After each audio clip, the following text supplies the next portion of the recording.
Historias de Jack. Empezamos.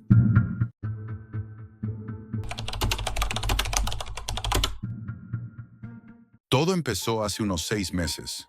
Había perdido mi trabajo como técnico informático en una empresa de soporte remoto. Nada del otro mundo, pero pagaba el alquiler y el wifi. El despido fue por recortes, no por incompetencia, aunque eso daba igual. Me quedé tirado en un piso cutre de las afueras de Madrid, con facturas acumulándose en la mesa del salón y el sonido de las cañerías como único acompañante por las noches. Empecé a buscar curros freelance en sitios normales al principio, pero lo normal no da de comer cuando tienes cero ahorros y la nevera te devuelve el eco. Así que me adentré más. Empecé a moverme por foros ocultos, páginas de segundo nivel, chats encriptados donde se hablaba de cosas que ni siquiera sabía que existían. Fue ahí donde oí por primera vez el nombre, Red Extinta. Un usuario con el nick Pangea mencionó que ahí pagaban en criptomonedas por proyectos prohibidos. Supuse que se trataba de contrabando digital o tráfico de datos. Pero lo que encontré fue mucho más raro. Red Extinta era como una red dentro de la Deep Web. Para entrar tenías que usar Tor, sí, pero también tener una clave dinámica, generada desde una app modificada que se autodestruía cada 24 horas. La seguridad era enfermiza, casi paranoica. Una vez dentro, todo era negro, fondo oscuro, texto en verde, diseño retro de los 90 y muy pocas secciones. La mayoría de los posts estaban cifrados, pero había uno destacado, fijado arriba del todo. Proyecto Rex. Buscamos técnico para monitoreo remoto. Pago en criptomonedas. Se requiere confidencialidad absoluta. Riesgo moderado. Duración indeterminada. Me temblaron los dedos. No por miedo, sino por curiosidad. ¿Riesgo moderado? ¿Qué tipo de monitoreo necesitaba una advertencia así? Apreté enviar. Dejé mi contacto encriptado. Ni una hora después, recibí un mensaje en un buzón temporal que se autodestruyó tras la descarga del archivo adjunto.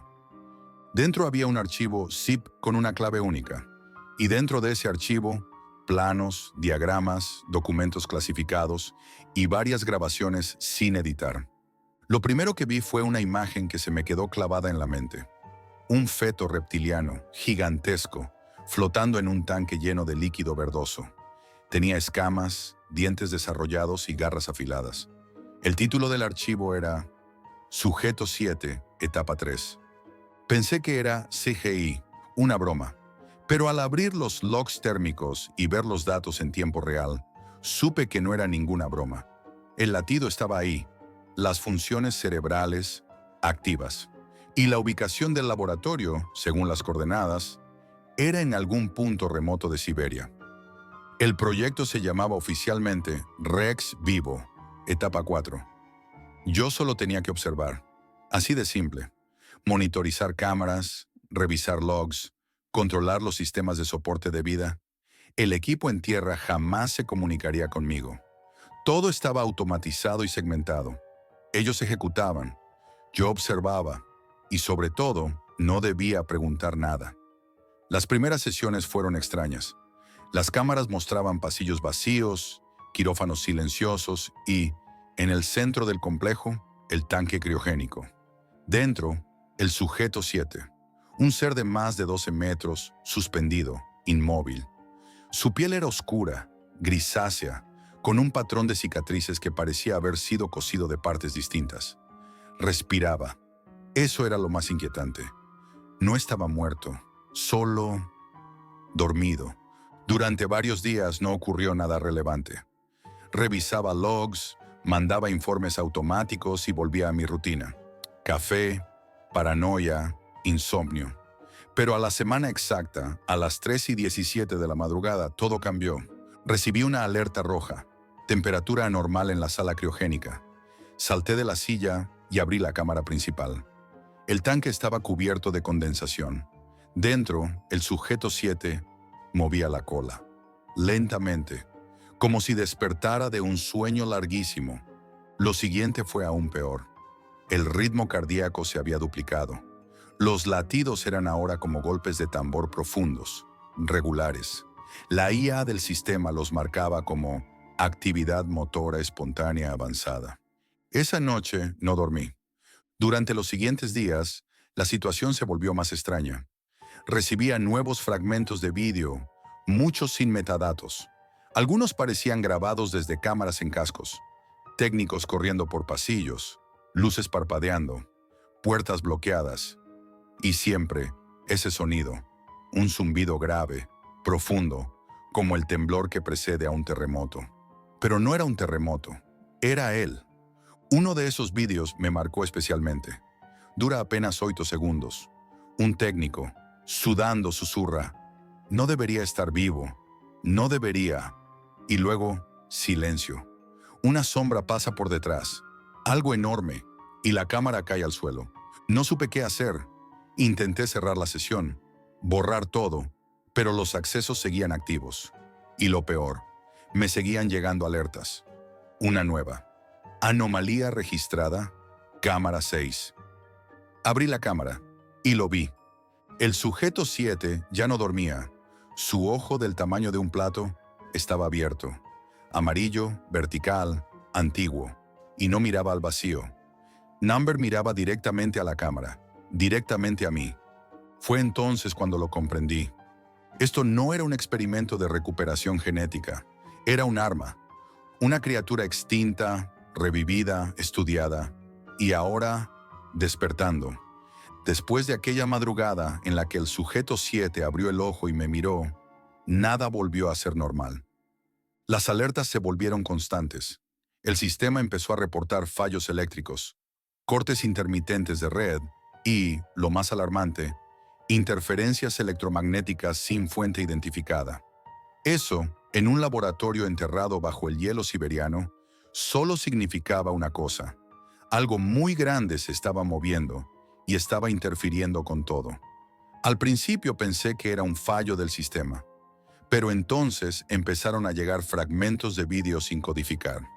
No los pedí, nadie los explicó, y aún así aparecían cada mañana en la bandeja de entrada del panel privado. En uno de ellos se veía el tanque vacío, reventado desde dentro. La compuerta criogénica, una estructura metálica que debía soportar toneladas de presión, había sido perforada como si la hubieran arrancado con una mandíbula. En otro, el pasillo de acceso al módulo central estaba teñido de rojo. Sangre, no en charcos, no en salpicaduras.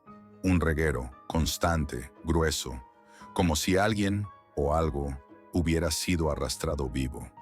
Y entonces, como si el sistema se rindiera ante la magnitud del desastre, las cámaras empezaron a apagarse una a una, en orden, como si algo caminara por el laboratorio y, a cada paso, las luces se apagaran tras él. La única que quedó activa fue la cámara térmica externa, colocada en la superficie, a 2 kilómetros de la entrada. En ella se vio por unos segundos una figura gigantesca moviéndose entre la ventisca. No tenía forma definida, pero el patrón de calor era claro.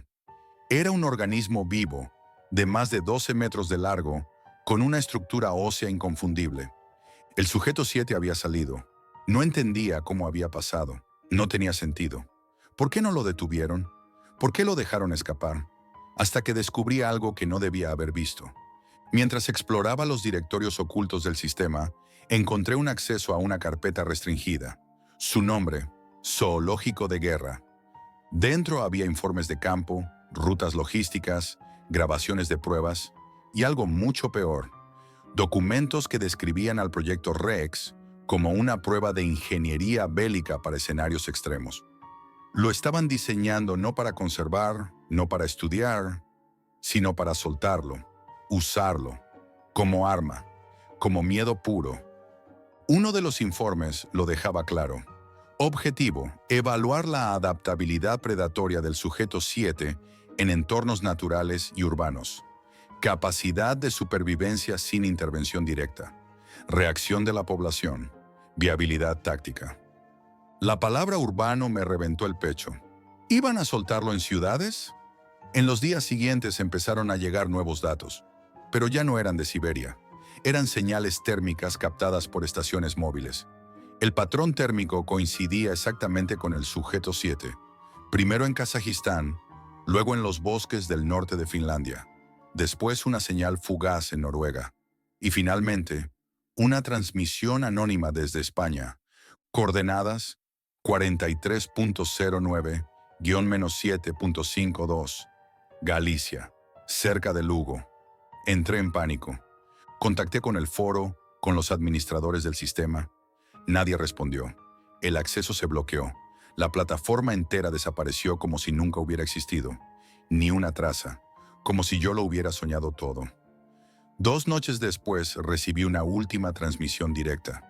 Era una grabación de una cámara de casco. No tenía metadatos, solo vídeo. El entorno era oscuro, boscoso. Al fondo podía verse un claro. Un equipo de 4 personas avanza en formación.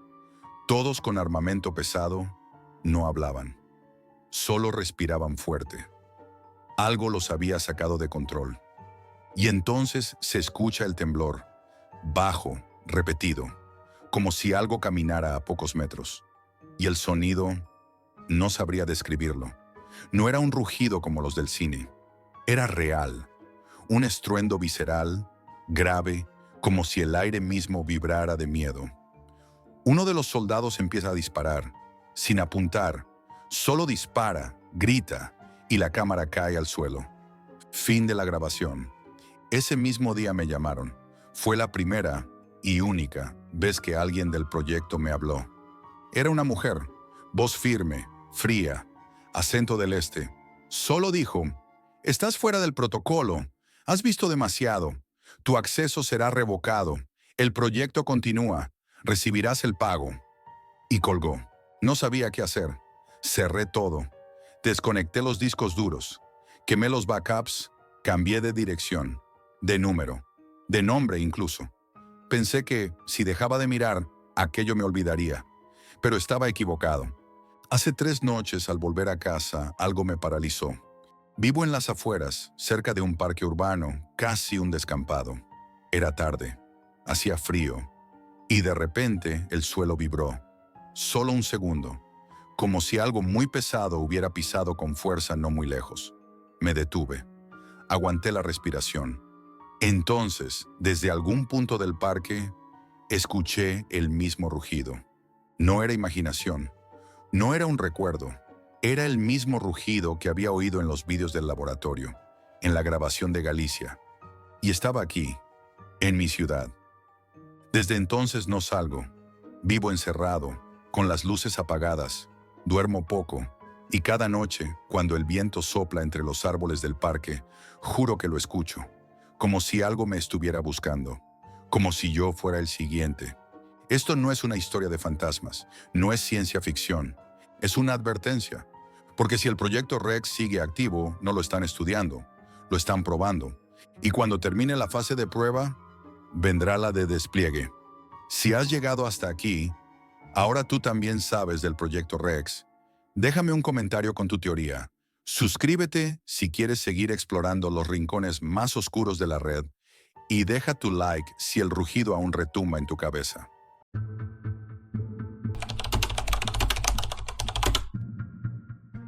Nunca creí que un simple clic pudiera cambiar mi vida, hasta que empecé a buscar dinero en la Deep Web. Soy periodista de investigación y durante años he perseguido historias que nadie se atreve a contar. Pero nada, ni siquiera los casos más oscuros, me preparó para lo que descubrí al internarme en ese abismo digital llamado Deep Web. Todo empezó de manera casi casual. Una tarde recibí un correo sin remitente, vacío salvo por un enlace y un mensaje corto. Si buscas dinero rápido, aquí empieza tu prueba. Lo primero que pensé fue que se trataba de algún tipo de estafa, pero algo en ese mensaje me atrapó. Tenía el mismo tono frío y directo de los contactos con los que a veces trabajaba cuando rastreaba redes criminales. No pude ignorarlo. Sabía que acceder a la Deep Web no era cosa sencilla. No basta con abrir un navegador común. Requiere software especializado, configuración meticulosa y, sobre todo, precaución extrema. Podrías acabar expuesto sin darte cuenta. Y en ese mundo, la privacidad es la única moneda que vale. Preparé un equipo aislado, un ordenador que no tuviera conexión con mi vida real, con sistemas operativos diseñados para ocultar cada movimiento y varias capas de VPN. No era solo una cuestión profesional, era una cuestión de seguridad personal. Cuando finalmente logré entrar, me encontré con un universo sombrío. No era solo un lugar donde se comerciaba con drogas o armas, como se suele creer, sino un laberinto de foros, mercados y mensajes cifrados que se entrelazaban en un entramado casi imposible de desentrañar. Fue en uno de esos foros, oculto tras varias barreras de acceso, donde apareció el primer mensaje que cambió todo. ¿Quieres dinero? Demuestra que puedes arriesgarlo todo. No era una invitación amable, sino un desafío, una puerta que solo se abre para quienes están dispuestos a perderlo todo. Decidí aceptar el reto. Para avanzar tuve que hacer algo que nunca había considerado: transferir una cantidad mínima en bitcoins, un pago invisible para la mayoría, pero que dejaba una huella digital que podría rastrearse si no se hacía con cuidado. Cada movimiento se sentía como caminar sobre un hilo fino, donde un paso en falso podía derribar toda la investigación. Tras ese primer pago, recibí instrucciones para contactar con varios usuarios anónimos. Cada uno tenía un perfil distinto, pero algo los unía: la frialdad con la que hablaban y la indiferencia hacia las consecuencias.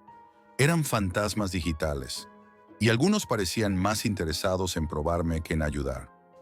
Los mensajes me pidieron verificar identidades, aportar datos personales y participar en transacciones cuyo origen y destino eran imposibles de rastrear. Sentí cómo la línea entre observador y participante se desdibujaba. Ya no podía mantener la distancia ética que siempre había defendido.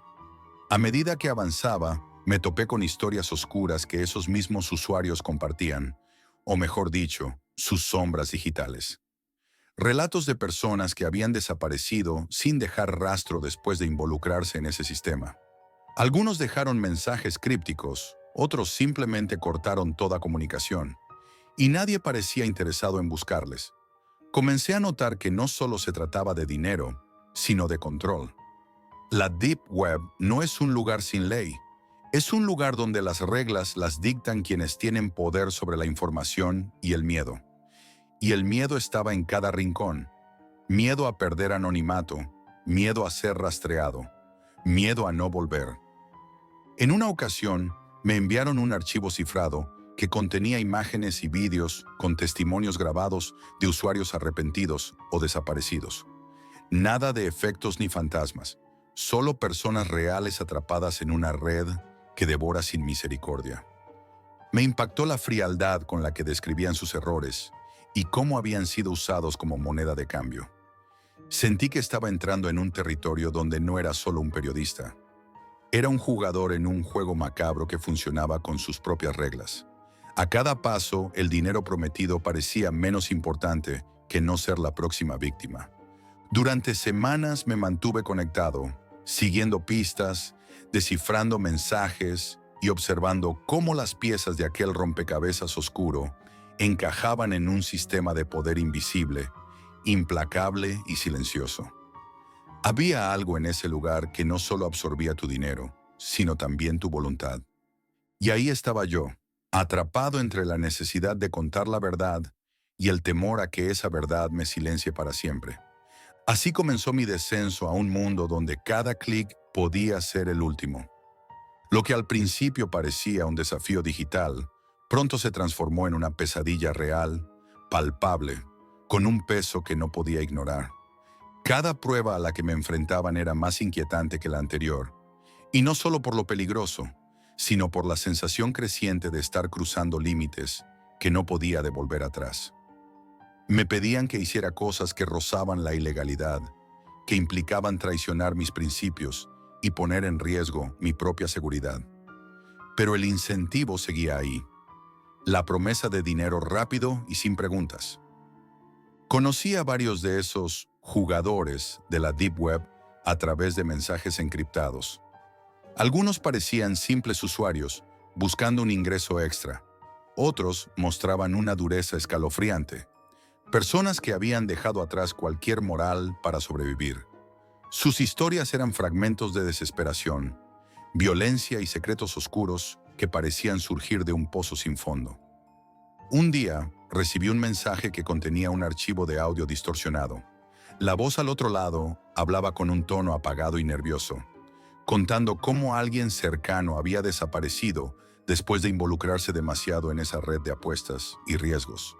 Me advirtió que parara antes de que fuera demasiado tarde, pero en ese momento yo ya estaba demasiado profundo.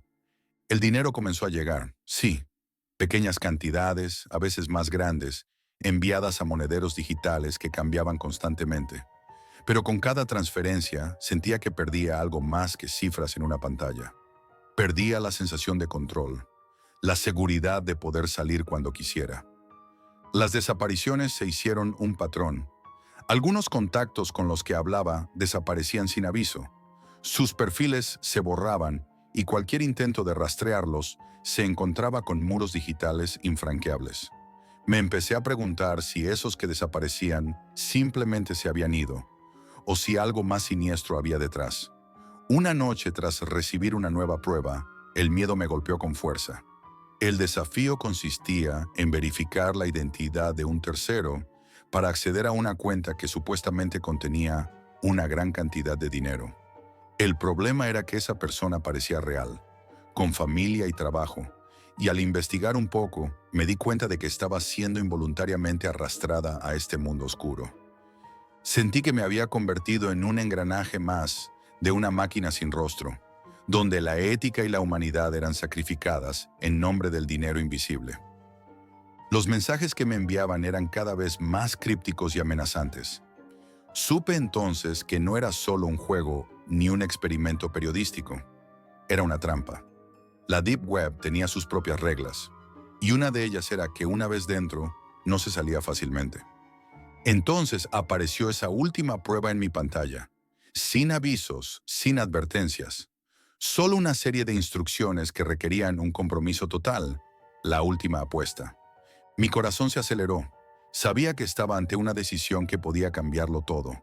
Seguir adelante y quizá descubrir la verdad oculta, o detenerme y aceptar que tal vez ya era demasiado tarde para mí. La tensión se volvió insoportable. Cada sonido a mi alrededor me parecía un posible peligro. Apagué el ordenador varias veces, pero siempre volvía a encenderlo, como si algo invisible me obligara a continuar. Lo que pasó después no puedo revelarlo. No por miedo, sino porque algunas verdades están tan enterradas que no pueden salir sin llevarse parte de ti. Lo que sí puedo decir es que la Deep Web tiene algo peor que el miedo. Tiene el olvido. El silencio de quienes desaparecen sin que nadie los busque. La indiferencia de un mundo digital donde nadie es dueño de nada, pero todos son dueños de algo muy peligroso. La capacidad de borrar vidas con un clic. Y esa es la puerta que se abre cuando buscas dinero en la Deep Web. Una puerta que puede tragarte y hacer que nunca más existas. Si alguna vez te cruzas con ese mensaje, piénsalo 2 veces, porque no es solo un clic, es el comienzo de un viaje del que quizás no vuelvas.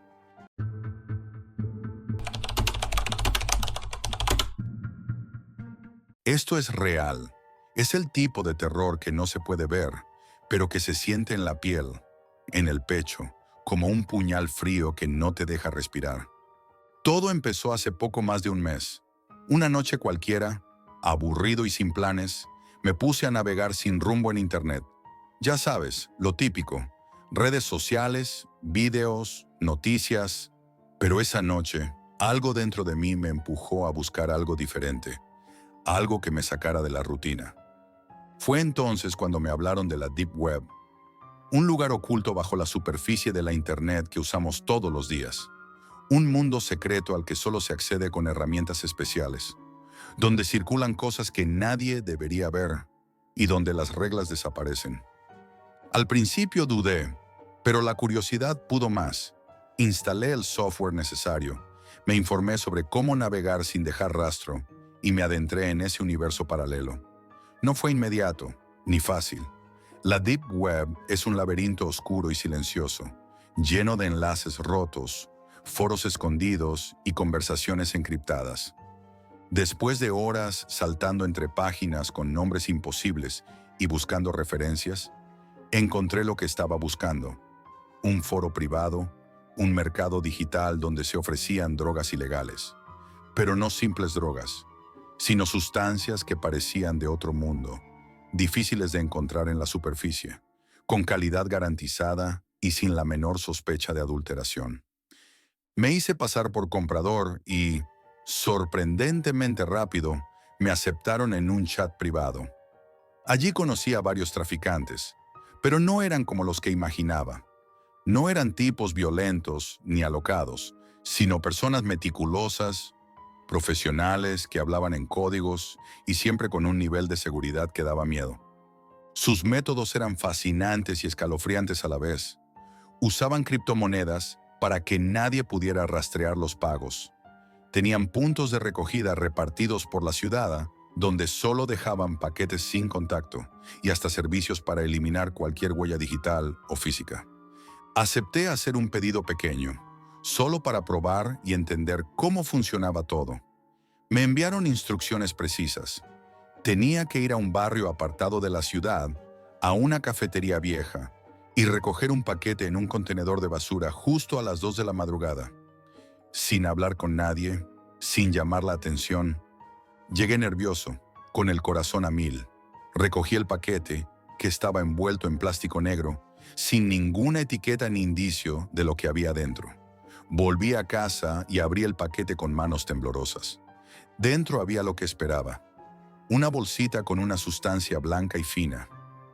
Pero también había algo más: un sobre doblado con una nota que me heló la sangre. Esto es solo el principio. Estamos vigilando. Al principio pensé que era una broma o algún tipo de advertencia para que no me confiara.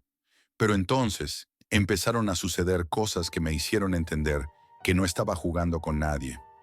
Comencé a recibir mensajes anónimos en mis redes sociales, fotos mías en lugares donde no podía imaginar que alguien me estuviera mirando, llamadas sin número que colgaban en cuanto contestaba, sensación constante de que me seguían, sombras que aparecían en la calle y desaparecían cuando giraba la cabeza. Intenté borrar todo rastro, cambiar contraseñas, desaparecer de internet, pero era inútil. Ellos siempre estaban un paso adelante, vigilándome como si supieran cada movimiento que hacía. Un día, mientras tomaba un café en una terraza, un hombre desconocido se sentó frente a mí sin decir palabra y me entregó un sobre antes de marcharse. Dentro había otro mensaje, simple y claro: nos debes una visita, no falles. El miedo se apoderó de mí. Podía sentir cómo la presión en el pecho me impedía respirar. Quise huir, pero una parte de mí, quizás la curiosidad o el orgullo, me empujó a seguir. No sabía a dónde me llevaría ese mensaje, pero ya había cruzado una línea invisible y no podía dar marcha atrás. La dirección que me dieron me llevó a un lugar que parecía sacado de una pesadilla urbana. Un edificio abandonado, olvidado en un barrio industrial de la ciudad, donde los sonidos se ahogaban en la negrura y el aire estaba cargado de humedad y descomposición. Las paredes exteriores tenían grafitis viejos y parches de óxido que daban la sensación de que nadie había puesto un pie allí en años. A medida que me acercaba, sentí cómo la adrenalina me envolvía. Cada paso me parecía un golpe contra el silencio pesado que reinaba en ese entorno. Había una sensación ominosa en el aire, como si el propio edificio respirara, expectante. La puerta principal estaba semiabierta. Un chirrido metálico resonó cuando la empujé, y fue como cruzar el umbral hacia otro mundo. Me esperaba una oscuridad absoluta, solo rota por la tenue luz de una bombilla parpadeante al fondo del pasillo. Al entrar, una voz grave y sin emociones me ordenó que avanzara sin mirar atrás. No tuve opción. Caminé por pasillos estrechos, con paredes sucias, pintadas con mensajes codificados que no entendía, símbolos extraños y manchas que podrían ser cualquier cosa menos limpieza. Me empujaron a una habitación pequeña y lúgubre, sin ventanas, con una sola silla en el centro y una lámpara colgando que proyectaba sombras que parecían bailar en las paredes. La puerta se cerró con un golpe seco, dejándome en una oscuridad medio iluminada, con el sonido de mis propios latidos resonando fuerte en mis oídos. Pasaron las horas y el silencio se volvió insoportable. Podía oír voces lejanas, pasos apresurados, susurros que no alcanzaba a comprender, y de vez en cuando, risas apagadas que sonaban más a amenaza que a diversión. Cada sonido me hacía tensar el cuerpo, con la sensación de que estaban hablando de mí, planeando algo terrible. Con el paso del tiempo, la desesperación comenzó a crecer. Me di cuenta de que no estaba ahí por error ni casualidad. Había cruzado una línea invisible, una frontera que no debía haber tocado. Para ellos, yo era un peligro, un testigo incómodo, alguien que había visto demasiado. Entonces, en medio de esa penumbra, escuché pasos firmes y decididos acercarse. La puerta se abrió y entró un hombre que no se parecía a los demás. Su presencia era fría y dominante, pero no en un sentido violento, sino calculador, como el de alguien acostumbrado a controlar cada situación. Se sentó frente a mí, me miró a los ojos y, con una voz baja pero autoritaria, me ofreció una última oportunidad. Podía desaparecer, dejar todo atrás y cambiar mi vida, pero bajo una condición clara y no negociable. Debía trabajar para ellos. No entendía qué quería decir exactamente con trabajar para ellos, pero la amenaza era clara. Era una oferta de vida o muerte. Me negué. La palabra salió de mis labios con un susurro desafiante, pero sabía que había cometido un error. Fue como encender un detonador. Los golpes llegaron rápido, secos, calculados, para causar dolor pero sin dejar marcas visibles. La violencia era psicológica tanto como física. Me empujaron a enfrentar un interrogatorio sin preguntas claras, solo órdenes y amenazas implícitas. Durante días, o quizás semanas, porque en esa oscuridad el tiempo perdía sentido, estuve encerrado, atrapado en ese espacio pequeño, aislado del mundo, con solo mis pensamientos como compañía. Intenté buscar una salida, una forma de escapar, pero cada ruido, cada movimiento fuera de la puerta me recordaba que estaba completamente a su merced. Una noche, en medio de una de esas horas interminables, escuché voces distintas, con un tono diferente. Eran más bajas, más sibilinas. Parecían planear algo, y algo me decía que no era bueno. Entonces sentí que me llevaban a otro lugar. Me vendaron los ojos y me arrastraron por pasillos aún más oscuros y sucios que los anteriores. El olor a humedad, a tabaco rancio y a algo indefinible se hacía más fuerte. Me dejaron en una sala grande, iluminada tenuemente, donde pude escuchar el murmullo de varias voces, risas crueles y el sonido metálico de cadenas o esposas. Era como un submundo dentro del edificio, un lugar donde ocurrían cosas que nadie debería ver. Pude distinguir figuras, sombras humanas, algunas que gemían, otras que permanecían en silencio, pero todas atrapadas, igual que yo. El hombre que me había ofrecido la salida apareció de nuevo, y esta vez su voz sonó aún más fría. Me explicó que yo no era el primero ni el último en caer en esa red, que el mundo que había descubierto era mucho más peligroso de lo que podía imaginar, y que ellos se encargaban de mantenerlo limpio, eliminando a los que podían ser un problema. Entonces me hicieron una nueva propuesta, más explícita y amenazante. Trabajar para ellos no solo significaba obedecer, sino participar activamente en ese sistema. Si no lo hacía, la única opción era desaparecer, para siempre. Sentí que el suelo se abría bajo mis pies. ¿Qué clase de monstruos eran estos? ¿Qué clase de personas estaban detrás de esa fachada? ¿Y qué me esperaba si aceptaba? Me negué de nuevo. La respuesta fue brutal. Un nuevo castigo físico y la promesa de que mi situación podía empeorar. Pero el miedo, la desesperación y la confusión empezaban a nublar mi mente. Sabía que si seguía resistiendo, probablemente no saldría vivo. Después de lo que sentí como una eternidad, un día cualquiera, me dejaron solo, sin vigilancia directa. La idea era clara. Si intentaba escapar, sería un suicidio. Aproveché esa oportunidad para huir. Corrí sin mirar atrás, atravesando pasillos, escaleras y salidas de emergencia, hasta que finalmente salí a la calle, jadeando, con el cuerpo dolorido pero con la adrenalina a tope. pero sabía que no había escapado realmente. Ellos me buscaban, estaban en todas partes, en las sombras de la ciudad, en las pantallas, en los silencios. Desde entonces vivo escondido, cambiando de ciudad, de teléfono, de identidad, intentando no dejar huella, pero sé que no puedo huir para siempre. Cada mensaje anónimo que llega a mi móvil me recuerda que estoy atrapado en esta red oscura, tejida por gente que controla el miedo, el silencio y la muerte. Y yo solo soy una víctima más, un peón en un juego mucho más grande y peligroso.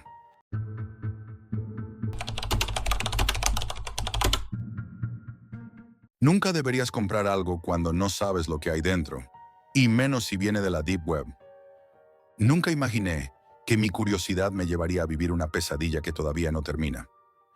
Esta historia no es ficción, ni un relato para entretener. Es algo que me sucedió a mí, algo real y peligroso. Todo empezó hace unos meses, cuando me metí en la Deep Web. No buscaba nada ilegal, solo tenía ganas de entender qué había más allá del Internet que usamos todos los días. La Deep Web es un mundo paralelo, un océano oscuro donde la información se mezcla con secretos que nadie quiere que salgan a la luz. Mientras exploraba, encontré un sitio extraño, casi invisible entre páginas y foros. Una tienda online que vendía cajas misteriosas rusas. No eran simples cajas, sino algo con un aura inquietante, casi prohibida. Decían que esas cajas contenían secretos, piezas de otros tiempos, objetos con historias ocultas. El vendedor no tenía nombre real ni fotos, solo un alias: Bolchok. Sus comentarios eran escasos y muchas personas advertían sobre lo peligroso de comprar una caja así. Decían que quien lo hacía nunca volvía a ser el mismo. Me llamó la atención, claro. Sentí una mezcla de miedo y fascinación, y por más que trataba de convencerme de no hacerlo, la curiosidad ganó. Pagué con criptomonedas y el tiempo de espera comenzó. Días después recibí un paquete en mi buzón. No tenía remitente, ni nada que indicara de dónde venía. Solo una bolsa negra, ligera, pero con algo que me inquietaba. Dentro, la caja de madera, envejecida y marcada con símbolos que no entendía. Era pesada y fría al tacto. Abrí la caja con cuidado y dentro encontré otras cajas más pequeñas, al estilo de las tradicionales cajas rusas, una dentro de otra. Pero no eran simples juguetes. Cada una tenía objetos que parecían sacados de otro mundo. La primera caja contenía un papel arrugado, con una dirección en las afueras de Moscú y una fecha, el día siguiente. ¿Por qué una dirección? ¿Por qué justo ese lugar y esa fecha? En la segunda caja, una llave oxidada con un número grabado, y en la tercera, una fotografía vieja de una casa abandonada, una imagen borrosa pero inquietante. No entendía qué significaba todo eso, pero algo dentro de mí me impulsaba a seguir. Era como si esa caja quisiera que yo formara parte de algo mayor, algo peligroso. Pasé la noche dándole vueltas, sin poder dormir.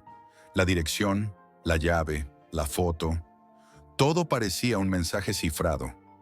Decidí investigar un poco más.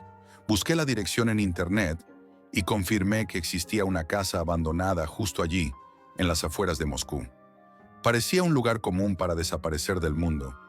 Una casa que había quedado congelada en el tiempo. No sabía qué me esperaba, pero la curiosidad y una extraña sensación de deber me hicieron tomar la decisión.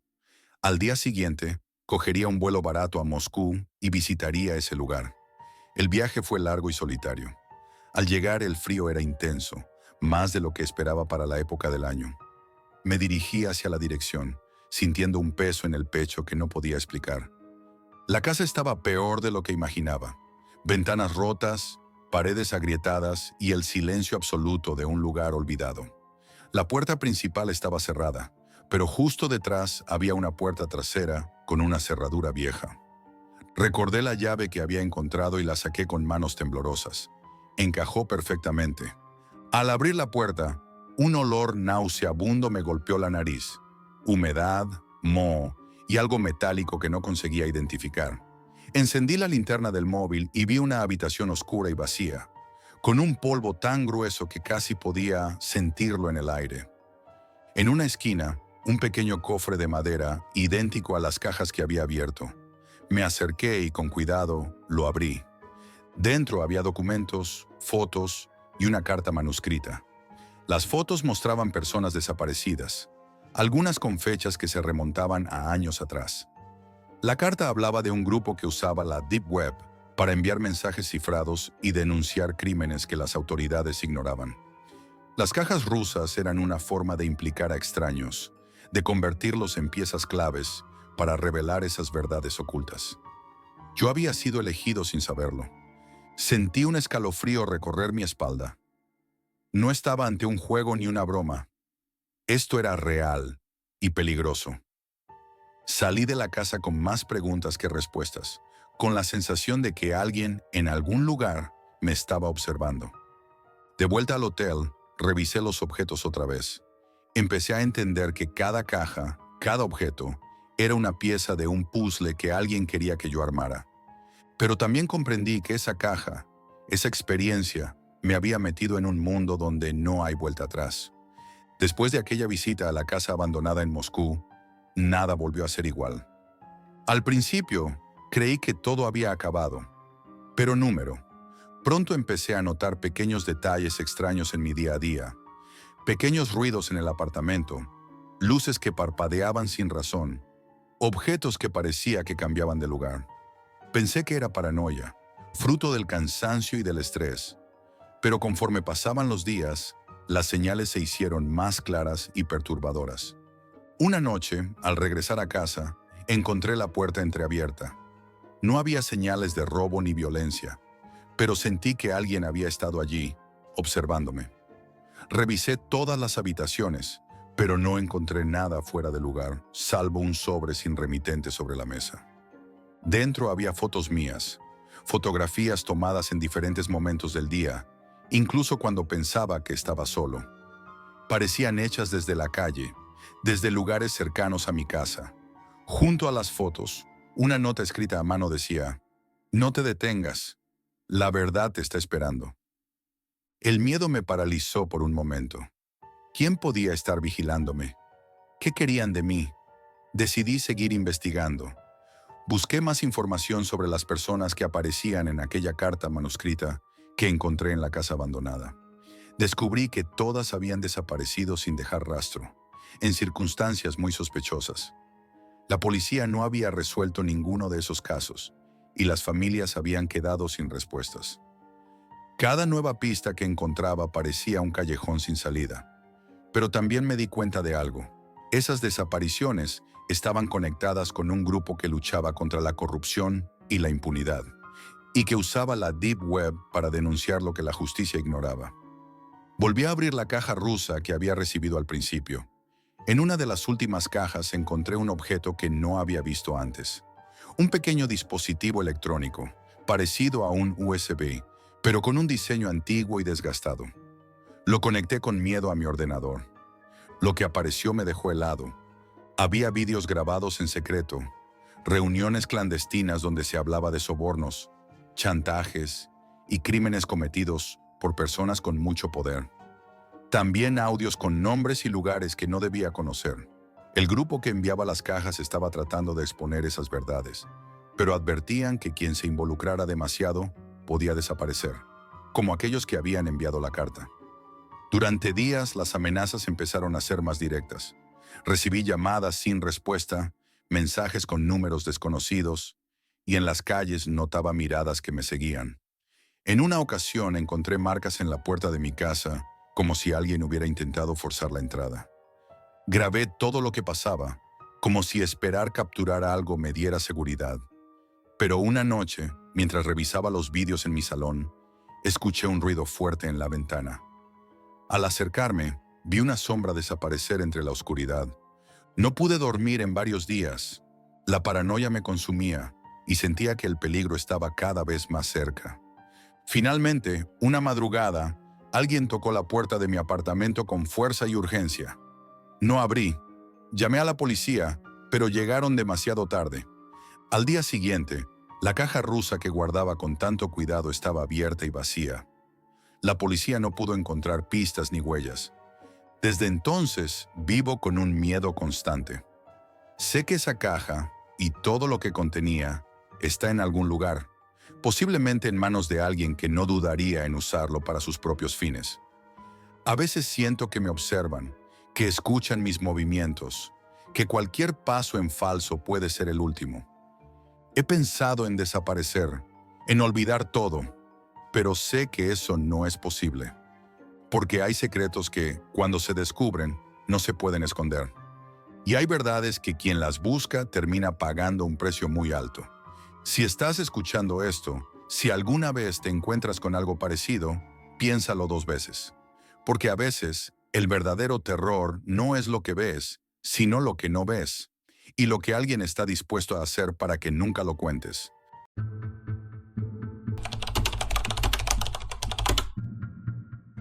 Era una noche como cualquier otra, aunque las noches en mi sótano tenían un aire diferente.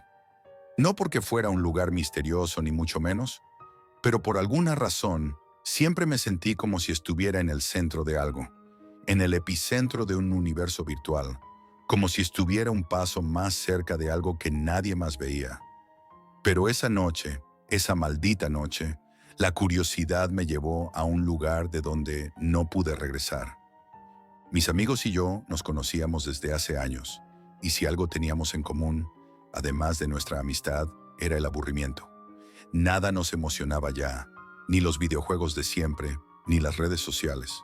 De hecho, el concepto de la Deep Web había rondado nuestras conversaciones más de una vez, aunque nunca realmente nos habíamos atrevido a investigarla.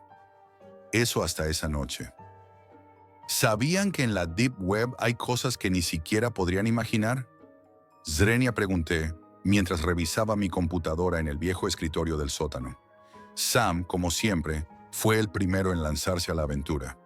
¿Por qué no? Total, si es tan peligrosa, seguro que nunca la encontraríamos. Sam siempre había sido el más arriesgado de todos. Emma, en cambio, solo se quedó observando, escéptica, pero al final se unió.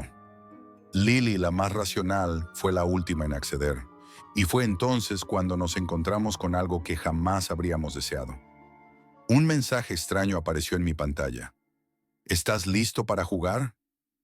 Era simple, directo, como si alguien nos estuviera esperando. El enlace estaba ahí, en el borde de lo prohibido, brillando como una tentación que no podíamos ignorar.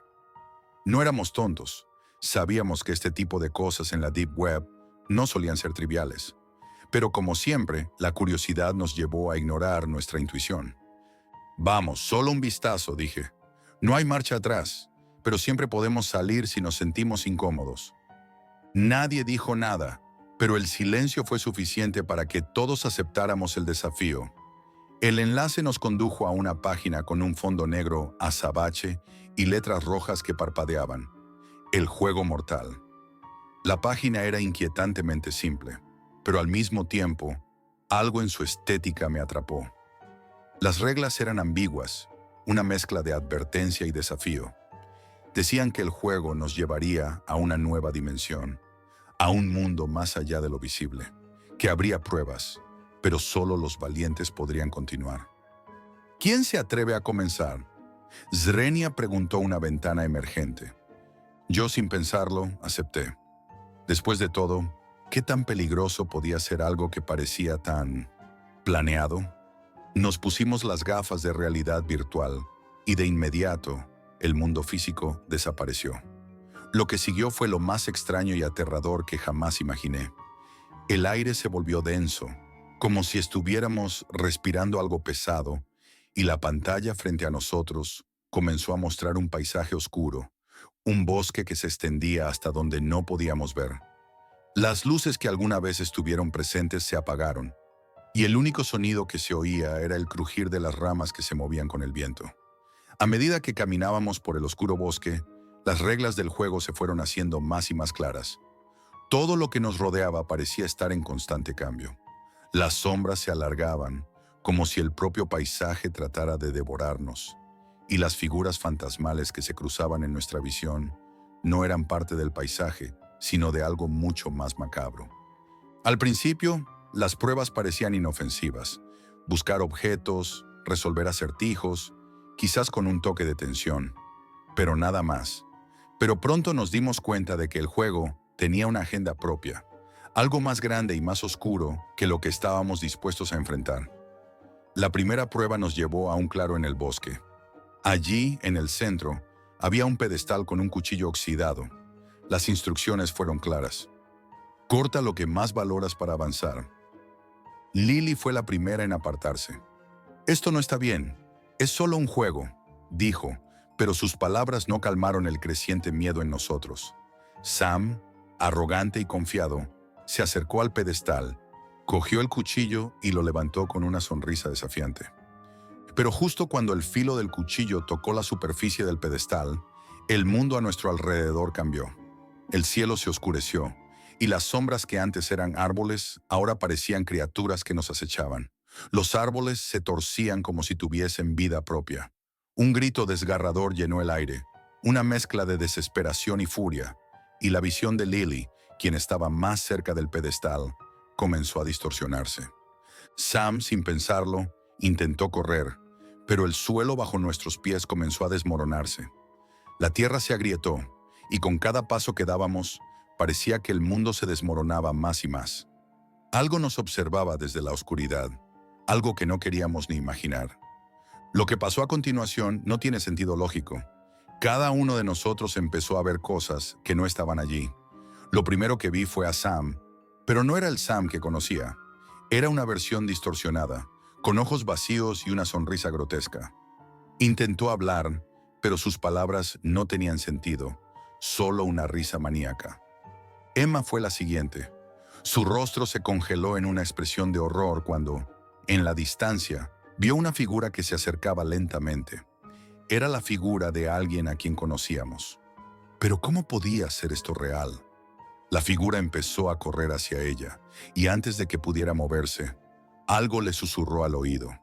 Algo tan bajo que ni siquiera yo pude oírlo.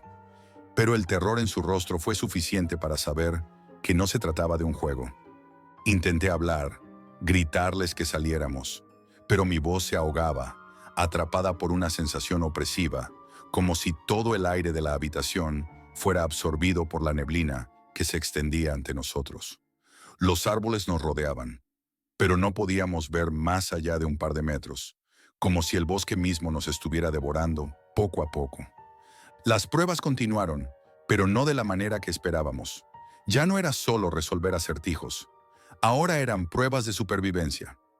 La más espantosa fue cuando tuvimos que elegir entre salvar a uno de nosotros o dejarlo atrás.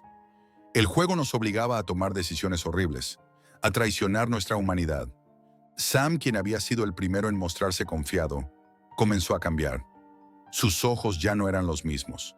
Miraba a cada uno de nosotros con una mezcla de miedo y resentimiento. «Ustedes me hicieron esto», susurró, antes de desvanecerse en la oscuridad. Su desaparición nos dejó helados. No sabíamos si habíamos perdido a un amigo o si habíamos sido parte de su destino en ese retorcido escenario. Finalmente, la oscuridad se deshizo y nos encontramos de nuevo en el claro. Pero algo no estaba bien. Las reglas del juego se habían distorsionado aún más. «El último en pie debe elegir quién paga el precio final», decía la pantalla frente a mí. Mi mente estaba bloqueada, incapaz de comprender lo que realmente había ocurrido. Cuando finalmente logré regresar a la realidad, las gafas de realidad virtual cayeron al suelo.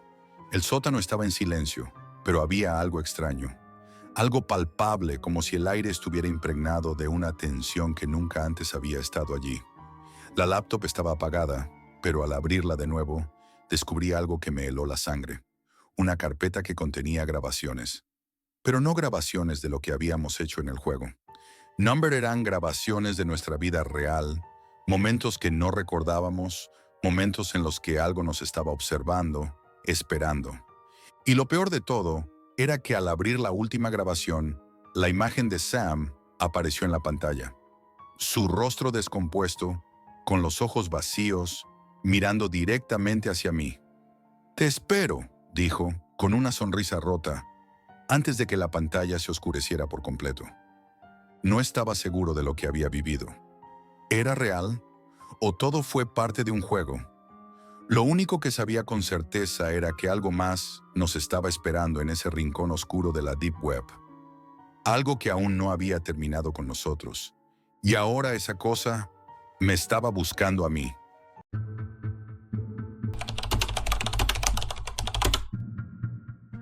Si alguna vez has sentido la curiosidad de saber qué hay más allá de lo que ves en Internet, te aviso. Hay lugares que nunca deberías visitar. Yo no tenía ni idea de eso, hasta que lo hice. Durante mucho tiempo fui como cualquier otro curioso, explorando la Deep Web sin pensar en las consecuencias. Creía que era solo un espacio más oculto, un rincón donde la gente hacía cosas raras, pero inocuas. Nunca imaginé que aquella decisión cambiaría mi vida para siempre. Todo comenzó una noche fría, con lluvia, cuando me senté frente al ordenador buscando un foro que me habían recomendado en un chat.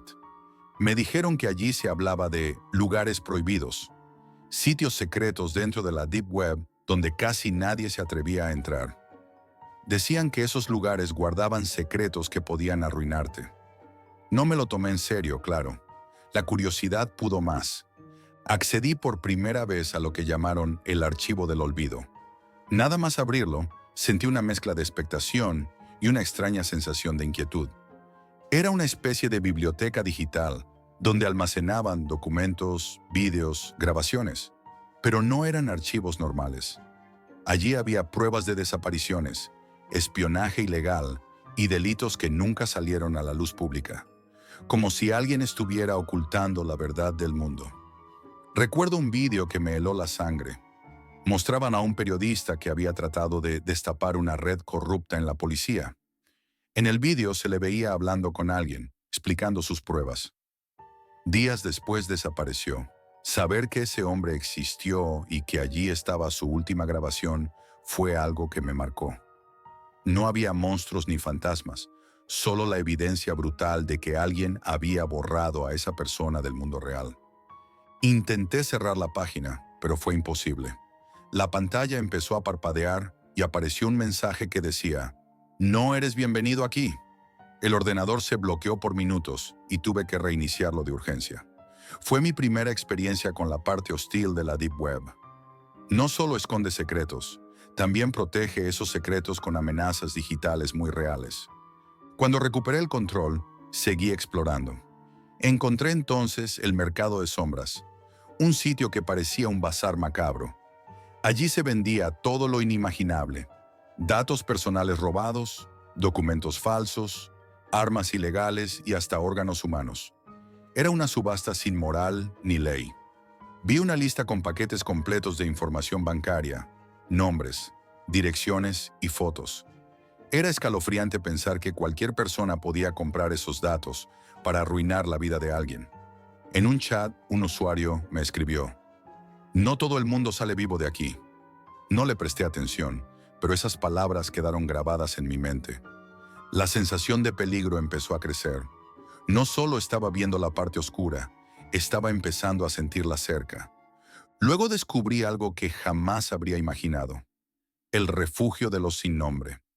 Un lugar dedicado a desaparecer personas, no en el sentido de violencia física, sino digital. Aquí se ofrecía un servicio para borrar identidades, hacer que alguien dejara de existir en la red y, por extensión, en el mundo real. No era ciencia ficción, era un negocio. Leí mensajes desesperados de personas que pedían desaparecer para escapar de amenazas, chantajes, enemigos. Otros eran víctimas, obligados a pagar para silenciar sus vidas. Un usuario confesaba: "Entré para borrar mi pasado, pero ahora soy un fantasma sin futuro". Esa idea me paralizó. Imaginar que alguien pueda dejar de existir para siempre, sin rastro, sin ayuda, sin vuelta atrás, me quitó el sueño. Y luego apareció la Cámara de la Verdad. Esta página no tenía secretos. Mostraba en tiempo real y sin consentimiento grabaciones de cámaras ocultas en casas, oficinas, calles, viendo cómo gente común vivía sin saber que era observada, sus conversaciones más privadas, discusiones familiares, momentos de tristeza o violencia. No había fantasmas, pero la invasión era tan real que daba miedo. Los usuarios no solo miraban, sino que comentaban, compartían y se entretenían con la vida de otros, como si fuera un espectáculo. Ver esa frialdad me hizo cuestionar si la privacidad alguna vez existió o fue solo una ilusión. Mientras exploraba todo esto, mi propia vida empezó a desmoronarse. Recibí mensajes anónimos en mi correo, fotos de mis movimientos, detalles de mi vida que nadie debía conocer. Sentí que alguien me vigilaba, pero no sabía quién ni por qué. Una noche, justo cuando apagaba el ordenador, escuché un ruido en la puerta de mi apartamento. Me asomé, pero no había nadie. La paranoia se apoderó de mí. Empecé a dudar de todos, incluso de mí mismo. La oscuridad de la Deep Web había empezado a infiltrarse en mi realidad. Ya no era solo curiosidad, era miedo. Cuando cerré la primera etapa de mi exploración, creía que ya había visto suficiente. Pero la Deep Web es como un pozo sin fondo, y cuanto más miras, más te arrastra hacia abajo. Y así fue como terminé enfrentándome a El Laberinto. No es un lugar cualquiera, ni un simple juego. Es un desafío digital macabro diseñado para que entres y pierdas mucho más que datos. Tu vida, tu reputación, tu futuro. Al principio pensé que era una especie de puzzle o un enigma para hackers, pero las historias que encontré detrás de ese sitio me helaron la sangre. Usuarios contaban cómo al fallar una prueba, sus cuentas bancarias eran vaciadas, sus datos personales filtrados, o peor, sus familiares recibían amenazas.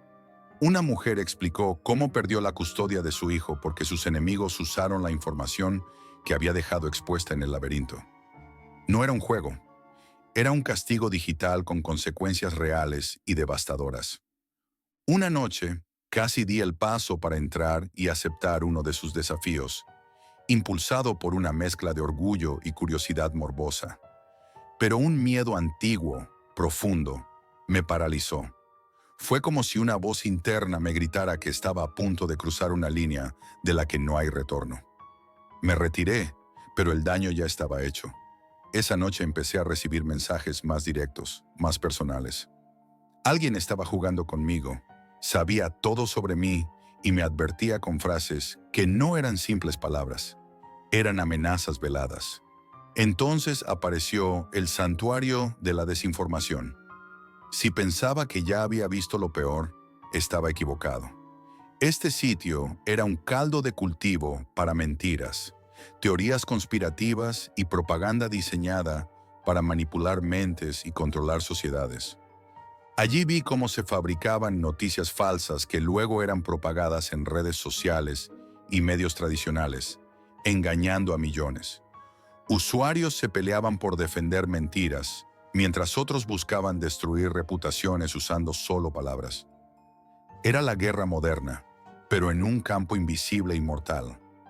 La sensación de que todo lo que creía cierto era manipulado me hundió en una espiral de desconfianza.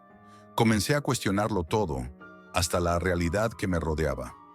La línea entre verdad y mentira se había vuelto borrosa, y la mentira parecía ganar terreno. Pero el lugar más oscuro que encontré fue la Galería del Dolor.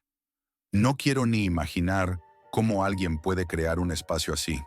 Allí había vídeos y transmisiones en vivo de torturas, sufrimientos, violencia extrema.